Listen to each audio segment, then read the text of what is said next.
আমার এই ছোট্ট পরিবারের চ্যালেঞ্জে সবাইকে স্বাগতম। আসসালামু আলাইকুম বন্ধুরা, কেমন আছেন সবাই? ইনশাল্লাহ সবাই ভালো আছেন, আর দোয়া রাখি সবাই ভালো থাকেন, সুস্থ থাকেন।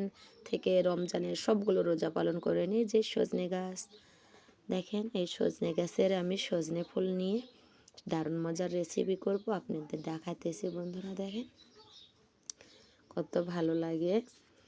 আমার রেসিপি যদি ভালো লাগে থাকে অবশ্যই লাইক কমেন্ট শেয়ার করতে ভুলবেন না, এবং সাবস্ক্রাইব করে নোটিফিকেশান অন করে দিয়ে আমার পাশে থাকবেন নিত্য নতুন রেসিপি পাওয়ার জন্য। আর যারা আমাকে সাবস্ক্রাইব করেছেন তাদেরকে অসংখ্য অসংখ্য ধন্যবাদ বন্ধুরা। দেখেন আমি কি করে নিচ্ছি। এই যে জাল মাছ, দেশি জাল মাছ, তার সাথে পেঁয়াজ, মরিচ, লঙ্কা, রসুন, আদা সব কিছুই দিয়ে নিয়েছি। তার সাথে আরও কিছু দিব, এটাও দেখতে থাকেন বন্ধুরা কি করে নিই আমি। এই যে চলে গিয়েছি ভেজে ভর্তা করে নেওয়ার জন্য। সাথে কিন্তু আলুর শাক একটু দিয়ে দিয়েছি, সবুজ সবুজ লাগবে এই কারণে, আর টেস্টি হবে। তারপরে সজনে ফুল দিব, কারণ সজনে ফুল সবার শেষেই দিতে হয়। দেখেন সজনে ফুলটাও নিয়ে আসছি, এই যে ধৌত করে তারপরে সাথে দিয়ে দিলাম। দেখেন আমাদের এখানে কিন্তু জাল মাছটাকে দেশি জাল মাছই বলে, ইসার মাছও বলে। যাই হোক, এই সজনে ফুলের রেসিপিটি একবার খেয়ে দেখেন। সাথে যদি হয় একটু টমেটো, তাহলে তো জমে ক্ষীর বন্ধুরা। টইটম্বর হয়ে গেছে।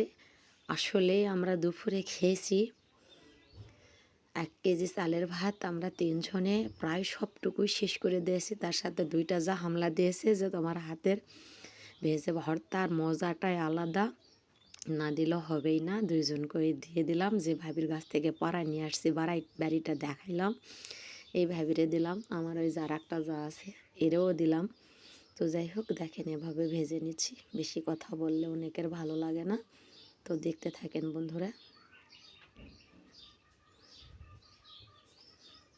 পরিমাণে পানি কিন্তু কম করে দিতে হবে বন্ধুরা।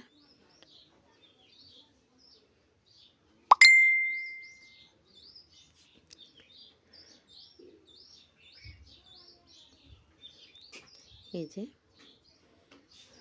অনেকগুলো নিয়ে ভিডিওতে কম দেখা যাচ্ছে, দূর থেকে ক্যামেরা করতেছি বন্ধুরা। ওই যে বললাম আমি নিজেই ক্যামেরা করি, নিজেই ভিডিও করি, নিজেই সব কিছু করি।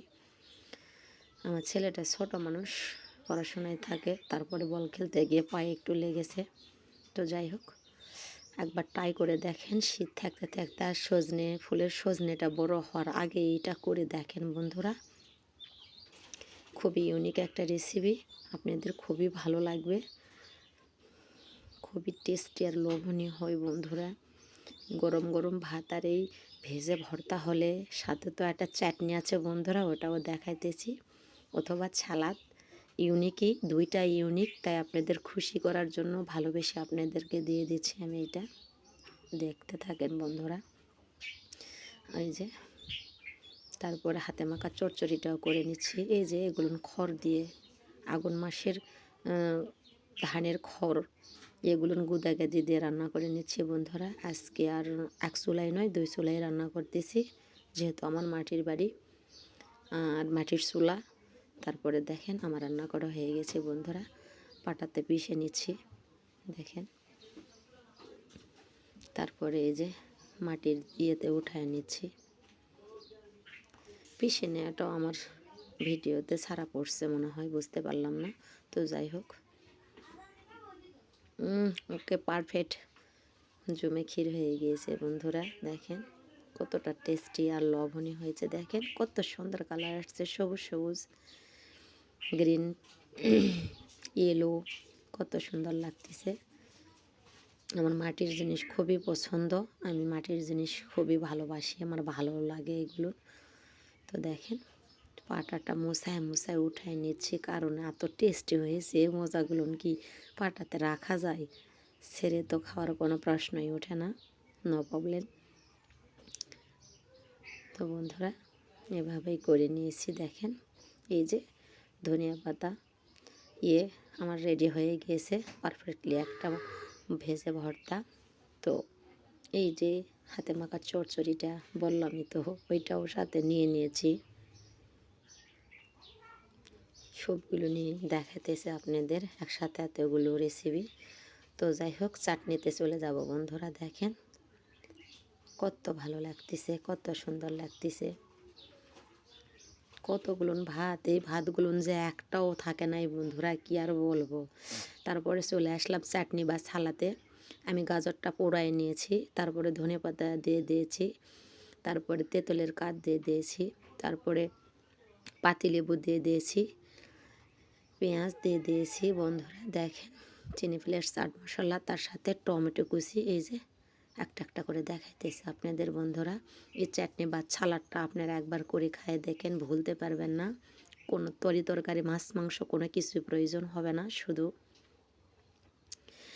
এই চাটনি বা সালাড দিয়ে 2 থালি ভাত নিমিশেই খাই শেষ করে দেবেন বন্ধুরা। খুবই ইউনিক একটা রেসিপি, আমি আগেরও 2 বার করে খাইছি। এতই টেস্টি আর লোভনীয় হয়েছে না, বলে বুঝাইতেই পারবো না। বড় বড় রেস্টুরেন্টে এরকম চাটনি বা সালাদ পাওয়া যায় না, কখনো এভাবে করে না। আমি চিনি ফ্লেক্স, চাট মশলা দিয়েছি, শুকনো লঙ্কা সাথে দিয়ে দিয়েছি, তারপরে কিন্তু সরিষার তেল দিয়ে আমি কিন্তু এই সালাডটা করে নিচ্ছি বন্ধুরা। বড় বড় রেস্টুরেন্টে এরকম পাওয়া যায় না, হার মানাবে আমার কাছে এই সালাদ বা চাটনিটাতে। দেখতে থাকেন বন্ধুরা। সত্যি বলতে আমি আমার ছেলে আমরা কাড়াকাড়ি করে নিয়েছি, বলেছে আম্মু আপনি এত কম করছেন কেন, আমাকে আরও দেবেন। ভালো থাকেন, সুস্থ থাকেন, আল্লাহ হাফেজ।